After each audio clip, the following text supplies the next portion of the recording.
This is Adam Franklin from Blue Wire Media, and you're listening to Studio Success Formula. Welcome to the Studio Success Formula Podcast, the business school for dance studio owners. And now for your host, Clint Salter. Hello, dance studio owners. It's Clint Salter here from Studio Success Formula, and thanks for joining us on today's podcast. Today, I'm buzzing as I have a guru on the show that is known for providing business owners with web marketing strategies that work time and time again. My guest today is my buddy, Adam Franklin. Welcome, Adam. Thanks for having me, Clint. Good to have you here. So Adam Franklin is an international social media speaker and the marketing manager of Blue Wire Media. Adam is a regular writer for Startup Smart and occasionally contributes to Smart Company, Sydney Morning Herald, and the radio station 2UE. He's also recently released a book with his business partner, Toby, Web Marketing That Works, which has been published through Wiley. So, Adam, let's jump in. Every day I speak with studio owners about having a website and that it's really crucial for their business that they've got one. In saying that, there are many websites out there that work against studio owners. Can you talk us through your tips of what is non-negotiable? What are the non-negotiable elements a website, should have and shouldn't have?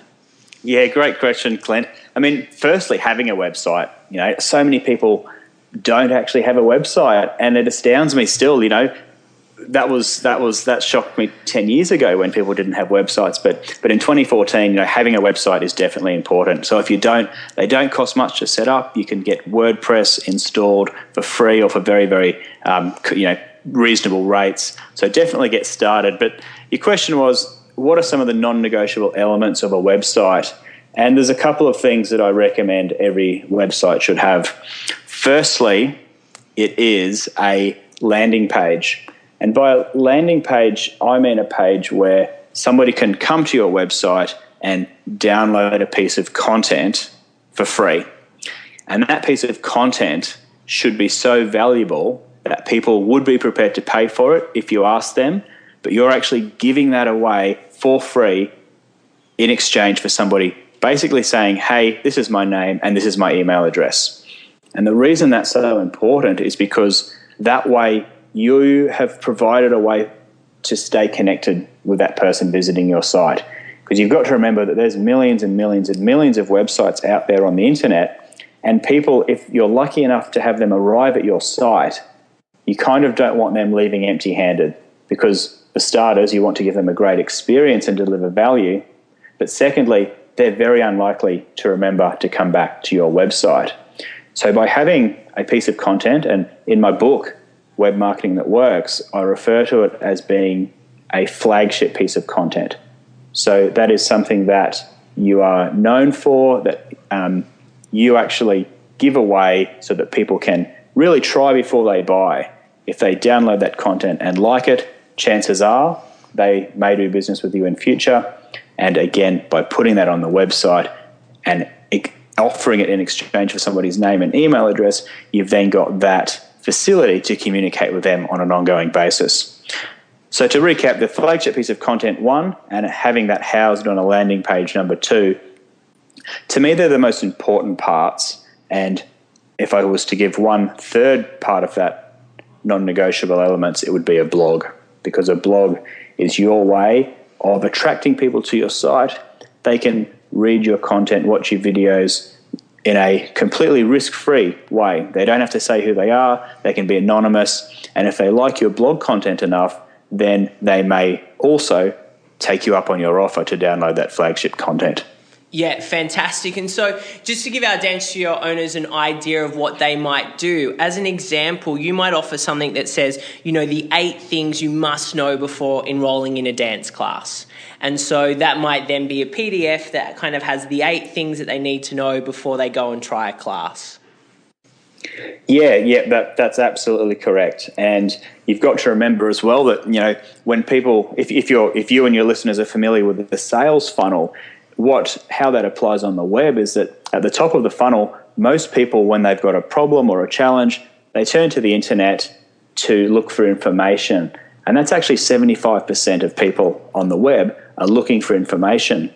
And once they have, hopefully come to your site, read your free blog content, downloaded your premium content, then you've helped educate people. And our job as marketers, particularly web marketers, is to help educate people so that they can make an informed decision as to whether or not, to buy your services. And what most people forget on their website is they forget to put educational content on there. They expect people to make this massive leap from not knowing who you are all the way through to hitting either the contact us button or the buy now button. And it's just too big a chasm to cross without baby steps in between. And the way you take those baby steps is by providing free, valuable content to people that visit your site.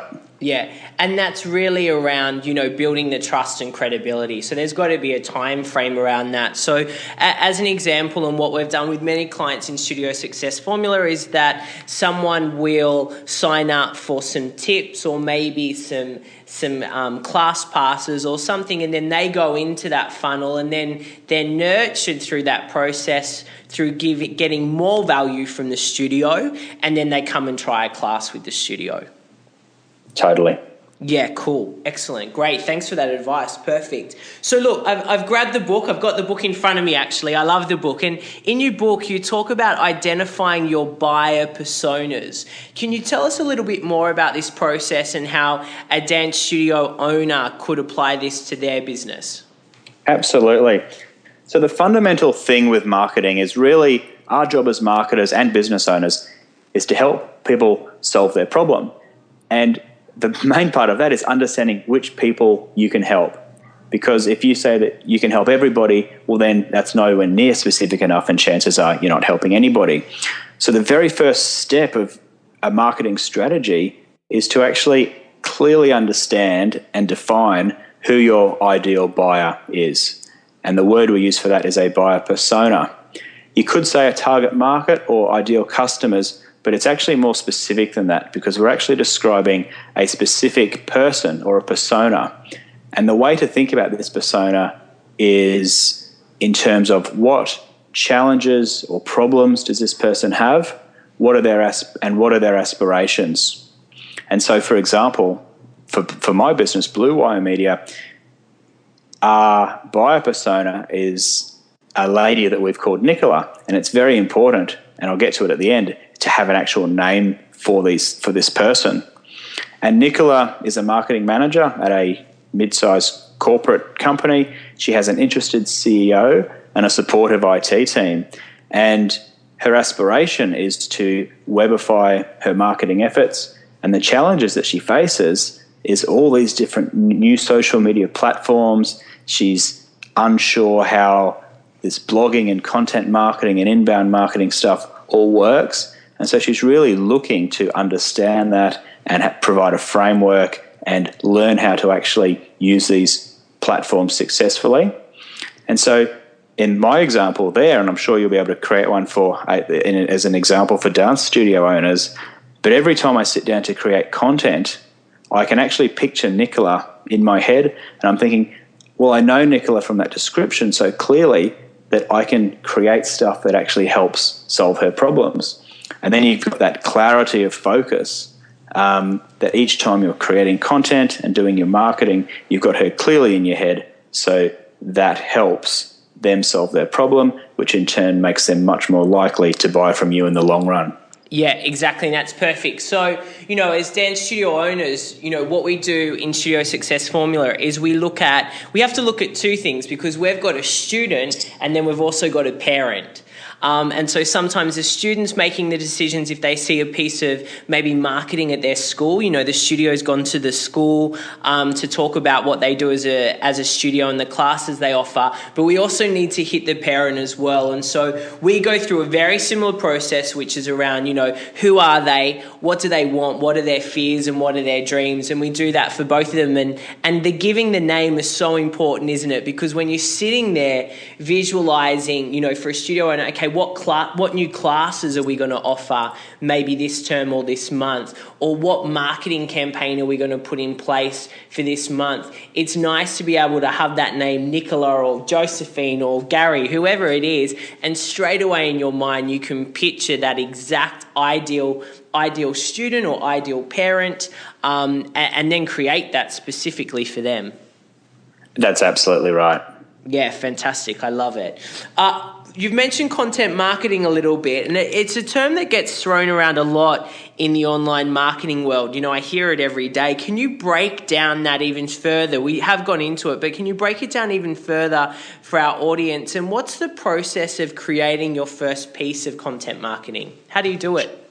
Sure. Well, let me just say that content marketing is really simply the process of publishing information, publishing content onto the web so that your buyer personas, your ideal customers, they can find it, they can self-serve and read the content or watch the videos and educate themselves, and hopefully the right customers that are the right match for your business will be able to slowly take steps closer and closer to your business, to the point where they're ready to say, hey, I'm ready to pay you money and become one of your customers.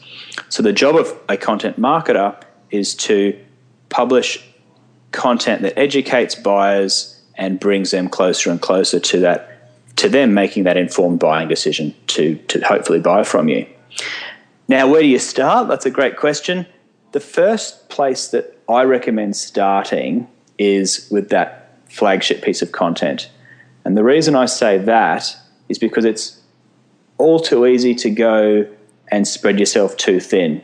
For example, you might write 20 blog posts, but they won't necessarily get any traction in the early stages compared to a flagship piece of content, because a flagship piece of content, as I said earlier, should be so valuable that people would pay for it if you ask them.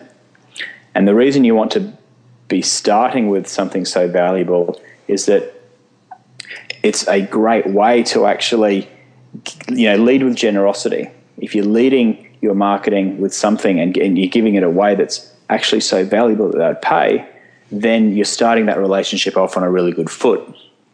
And some of the ways to uncover that flagship piece of content, it could be stuff that you're already using with those potential parents or kids that are coming to the dance studios. It might be information that you share with them, but in a one-on-one capacity.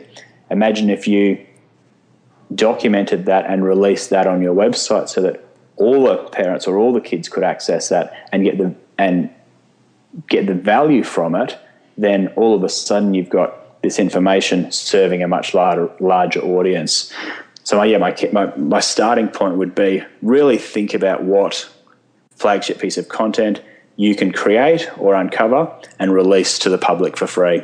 Yeah, exactly. And look, there's so many different types of content as well that you can do. I think there's about 9 kind of main ones that you can do, but there's videos, there's tools, there's guides, there's there's chapters of books, there's a whole lot of different stuff. And, we've done recently with some of our clients, they've done videos where they've had their teachers, deliver like a mini 5-minute class. So it might be like going through a warm up, how do you warm up, in the morning or before class. And so then they're given a couple of videos over a 7-day period to kind of get them to know the studio a little bit more and what they're about.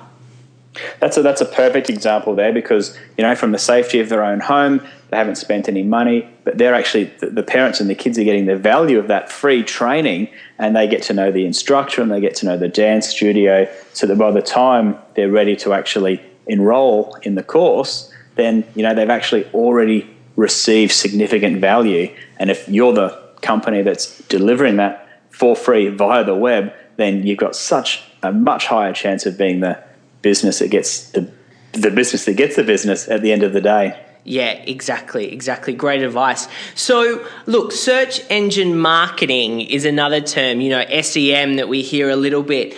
Can you talk us a little bit around SEM? And I know you've got some interesting thoughts around this. So what do you reckon? What do you reckon about search engine marketing? Cool. So search engine marketing is typically, Google AdWords. So when you do a Google search, on the right-hand side, you've got the sponsored links, or they're now clearly identified as ads. And then you've got in the main section, the organic results.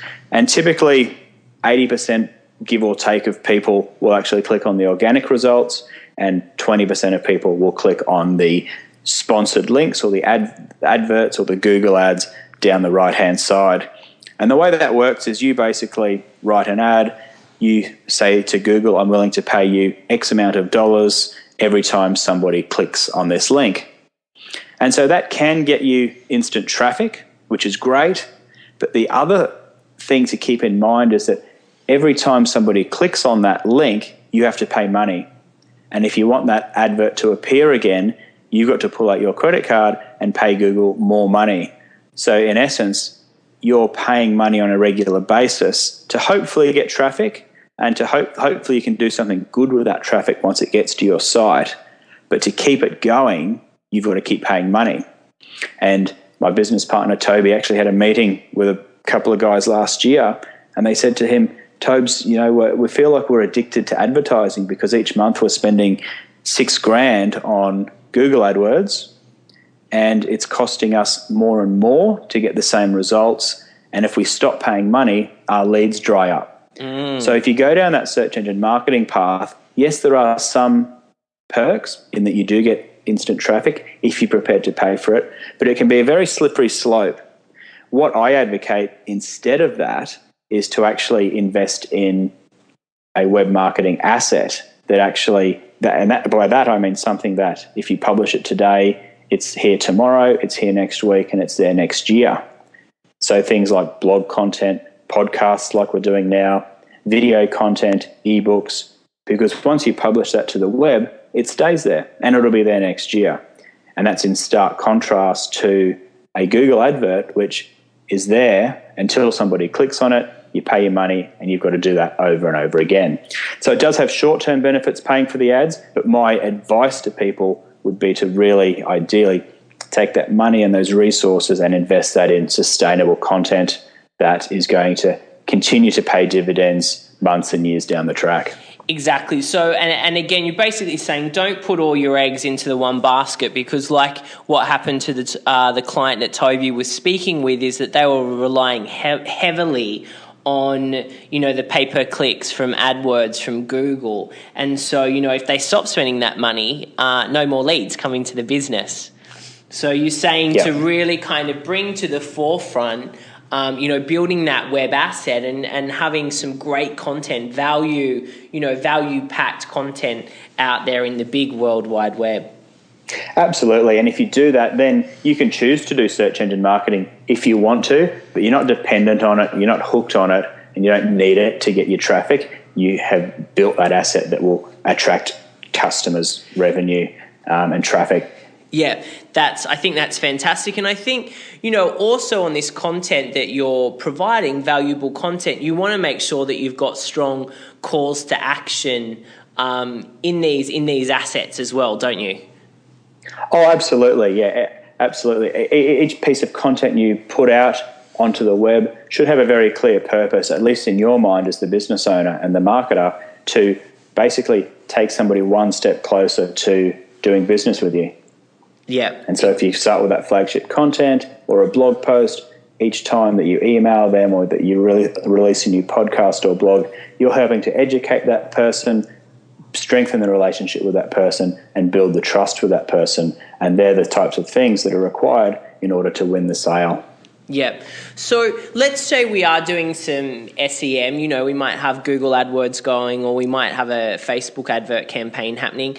And also around the content, if we're creating a blog or a video with a strong call to action and we want to take them back somewhere so that we can capture their details. So let's go back to the example of maybe we're giving away, 4 free video lessons around how to warm up before class. as an example.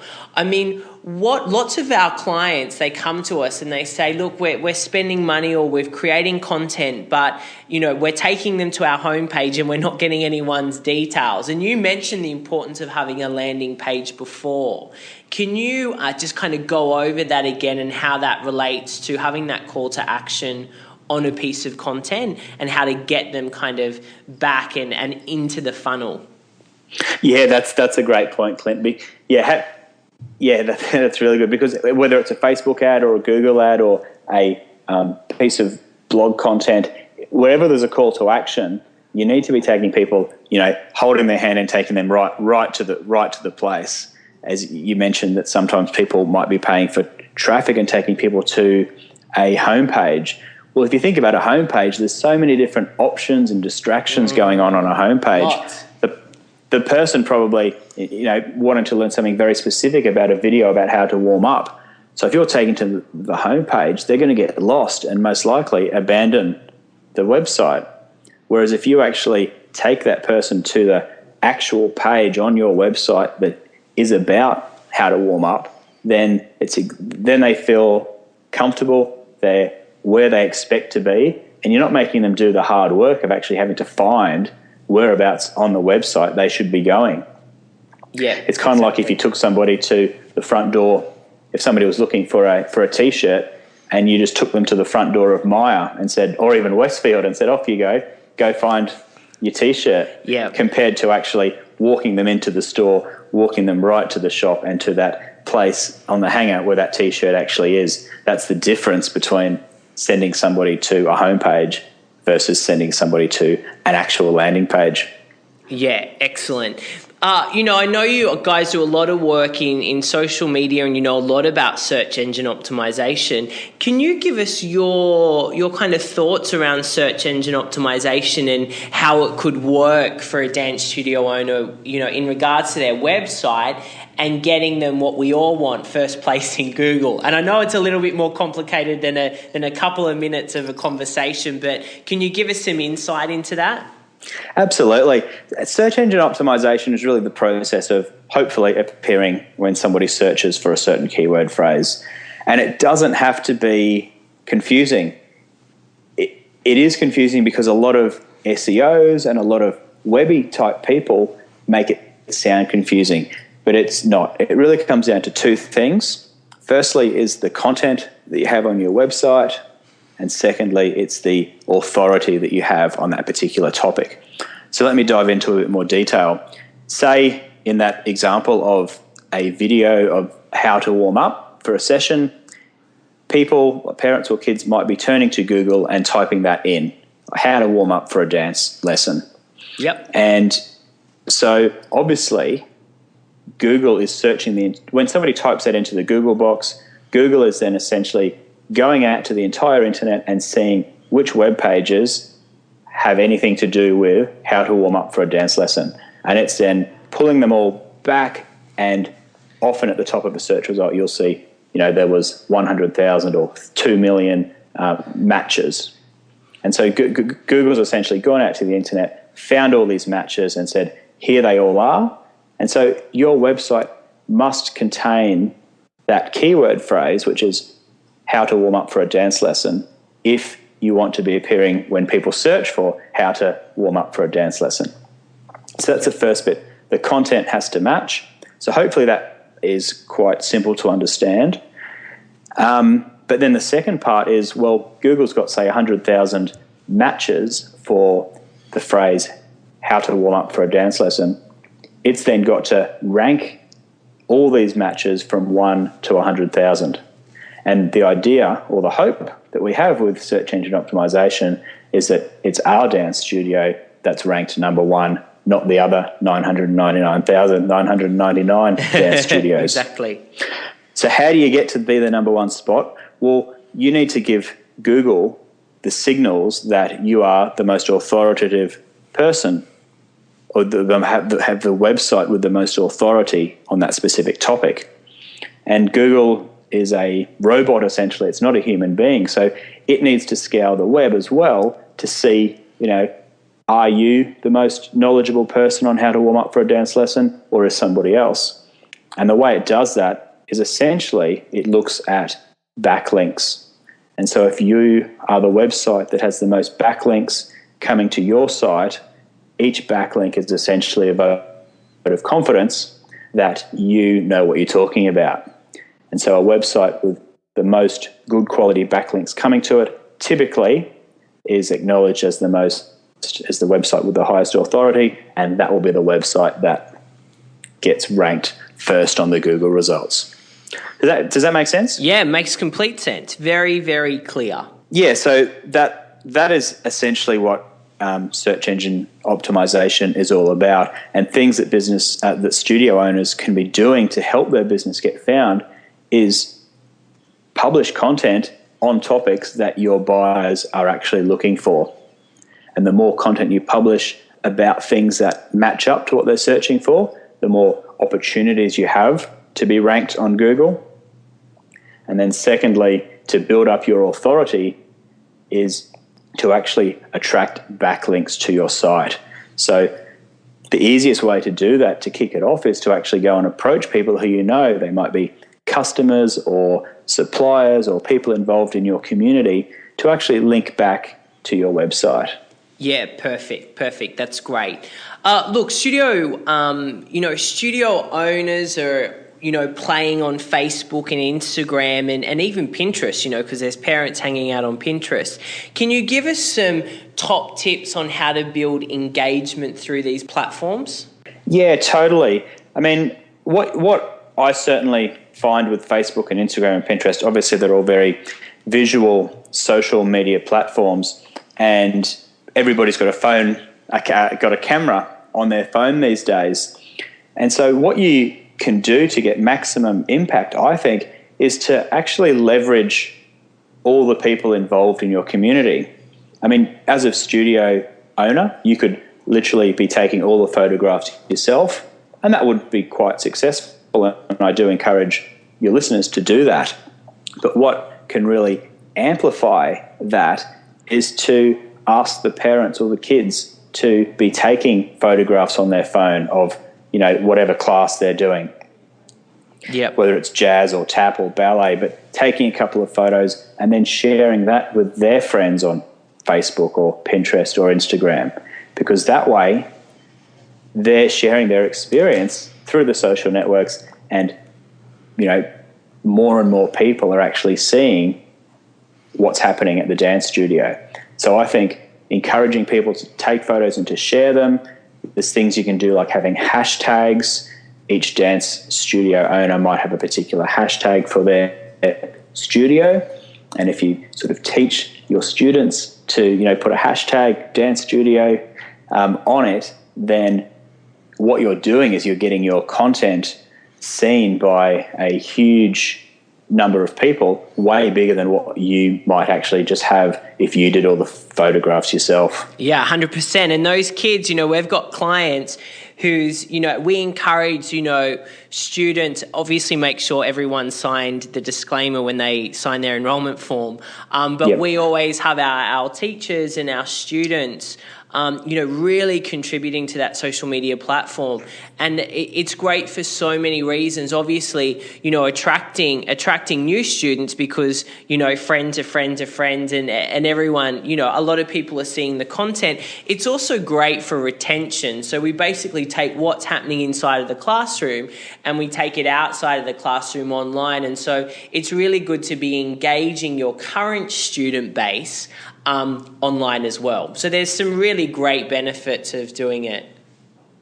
Yeah, that's true. And a great story I heard once was one of the best ways to sort of get that happening is to, when you're doing your class, is to tell all the kids that they have to put their phones away and no one can use their phone during the class, because then of course by the end of class the first thing they want to do is they run over to their bag, they get their phone out and they just start taking photos and using it. So depriving them of their phone for a little bit makes them that much keener to actually get back on and start taking photos and sharing them as soon as they're allowed. I agree. That's great. Look, thanks so much, Adam, for your time today. It's been really great to speak with you, and I'm sure our listeners would love to know more about you and also the book, Web Marketing That Works. So how can they find you? Okay, there's a number of ways they can find me. The first thing they can find me on Twitter, and my Twitter handle is @Franklin_Adam. If that doesn't make any sense to you because you're not on Twitter, then I encourage you to help yourself to there's 33 free marketing templates that I've created with my business partner Toby over the last few years, and they all come free with the book. But the good news is you don't actually have to buy the book. You can actually download the 33 free templates for free, and then if you like those, then you're going to love the book. Yeah, so if you fantastic. Wow. Yeah. Great content. content. So if you do want to get your hands on those templates, head to bluewiremedia.com.au/book, and then you'll be able to download all 33 of those at once. And then, as I said, get involved. There's all sorts of different templates that you'll find very practical. And if you like them, then I certainly encourage you to check out the book because it explains how to use them all. And it also explains, I guess, mine and Toby's journey from being a startup business ourselves and all the trials and tribulations along the way and our realizations and discoveries. It's a warts and all account. And, of course, all the practical how-to tips of how to build a web marketing asset for yourself. Yeah, it's a great resource, and for our Studio Success Formula members, it complements what we teach in the program really well. So encourage everyone to go on out there and get it. Well, thanks again, Adam. Such a great pleasure to be chatting with you, and thanks for sharing all of that valuable knowledge with our audience. It's an absolute pleasure, Clint. Lovely to chat with you, and thanks for having me on the show. Thanks for listening to the Studio Success Formula podcast. To take your studio to the next level and beyond, head to studiosuccessformula.com.